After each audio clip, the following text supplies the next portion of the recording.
मिथुन चक्रवर्ती, यूं तो इन्हें आप अभिनेता के तौर पर जानते थे, उनको उनके फिल्म के किरदार में किए गए उनके अभिनय के लिए उन्हें पहचानते थे, लेकिन अब उनका रोल बदल गया।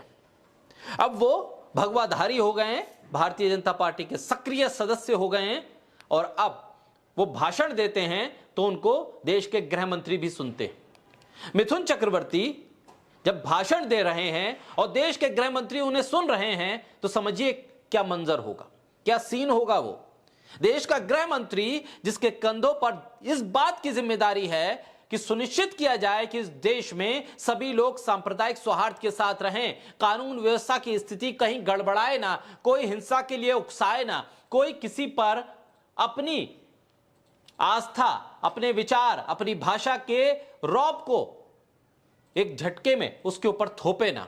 इस बात की जिम्मेदारी देश के गृह मंत्री के कंधों पर होती है। वो गृह मंत्री जो भारतीय जनता पार्टी का चाणक्य कहलाया जाता है, वो गृह मंत्री जो देश के भीतर सभी देश के नागरिकों की सुरक्षा का जिम्मेदार होता है, वो गृह मंत्री मिथुन चक्रवर्ती को भाषण देते सुन रहा है। यह किसी फिल्म का सीन नहीं, यह उस फिल्म का सीन नहीं है जिसमें मिथुन चक्रवर्ती किसी विलेन के किरदार में हो और नफरत के भाषण में नंबर 1 बनने की रेस में वो आगे निकलने की कोशिश कर रहे हैं। मिथुन चक्रवर्ती जब भाषण देते हैं बंगाल में खड़े होकर और गृह मंत्री अमित शाह सुन रहे हैं तो लोगों को लगेगा कोई गंभीर बात तो होगी, तभी तो गृह मंत्री अमित शाह उनकी तरफ पूरी तरह से तवज्जो करके, पूरी तरह से फोकस करके उनके भाषण के शब्दों को सुन रहे हैं। दरअसल वो मिथुन चक्रवर्ती गृह मंत्री अमित शाह को कोई नया किरदार, राजनीति की नई परिभाषा नहीं सुना रहे थे, बल्कि मिथुन चक्रवर्ती इस देश के गृह मंत्री के सामने नफरत में कैसे नंबर 1 बनना है यह सिखा रहे थे। लग रहा था कि मिथुन चक्रवर्ती को अब यह पता चल गया है कि बीजेपी में नफरती भाषण देने में अगर वो नंबर 1 बन जाएंगे तो किसी राज्य के हो सकता है मुख्यमंत्री भी बन जाए, किसी तरह से स्टार प्रचारकों की फहरिस्त में नंबर 1 बन जाए, बस नंबर 1 बन जाएं। इसलिए मिथुन चक्रवर्ती शायद नफरत के भाषण को गृह मंत्री अमित शाह के सामने बहुत गर्व के साथ सुना रहे थे और गृह मंत्री अमित शाह सुन भी रहे थे। नफरती भाषण, नफरती भाषा बोल रहे थे, कह रहे थे हम तुमको काट कर नदी में नहीं, तुमको तुम्हारी जमीन में फेंक देंगे। और गृह मंत्री इस भाषण को बखूबी सुन रहे थे क्योंकि यह भाषण उन्हें लग रहा था कि उनकी सत्ता की भूख को खत्म कर देगा। लेकिन लोकतंत्र की गरिमा दांव पर लग गई। यह राजनीति नहीं, संविधान की आत्मा पर हमला था।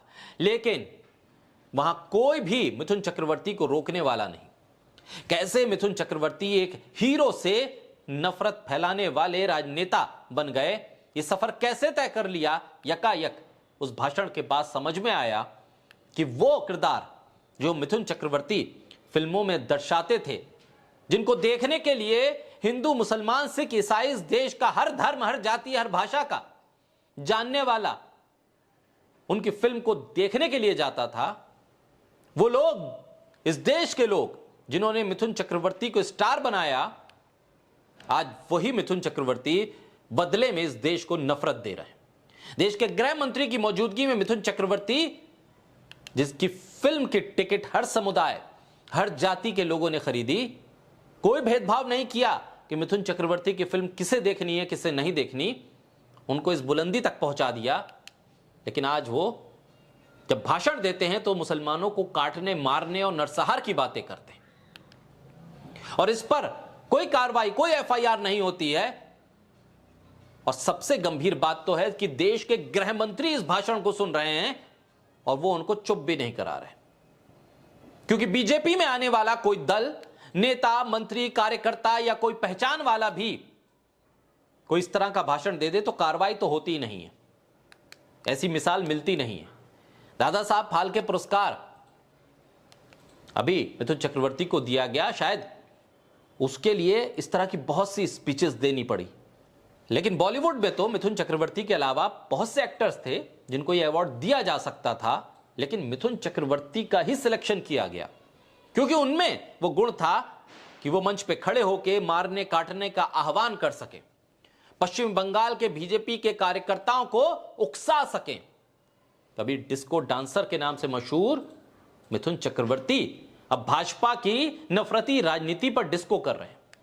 समाज को बांटने और मुसलमानों के नरसंहार को ही जैसे उन्होंने धर्म की रक्षा और हिंदुत्व की राजनीति समझ लिया। मिथुन चक्रवर्ती ये पहली बार नहीं है कि वो नफरती भाषण दे रहे हैं। 2021 में मार्च का महीना था, एक रैली में उन्होंने बयान दिया था। उन्होंने कहा था कि मैं कोई हनी रहित पानी का सांप नहीं हूं, मैं कोबरा हूं। अगर मैं तुम्हें डंक मारूंगा तो तुम एक तस्वीर बन जाओगे। मरबो ए खाना लाशपोर बे शमशान, ये बंगाल में जाकर उन्होंने भाषण दिया था और कहा था तुम्हें यहां मारूंगा लेकिन तुम्हारी लाश कब्रिस्तान में गिरेगी। तो पुराना रिश्ता नफरत की सियासत से, लेकिन परवान चढ़ा ये नफरत का भाषण तब जब दादा साहब फाल्के अवार्ड बीजेपी शासित केंद्र सरकार ने अपने ही एक राजनेता को दिया जो कभी अभिनेता हुआ करता था। और आज वो नफरत भरे भाषण के जरिए इस देश में नफरत के कारोबार को और बढ़ावा दे रहा है।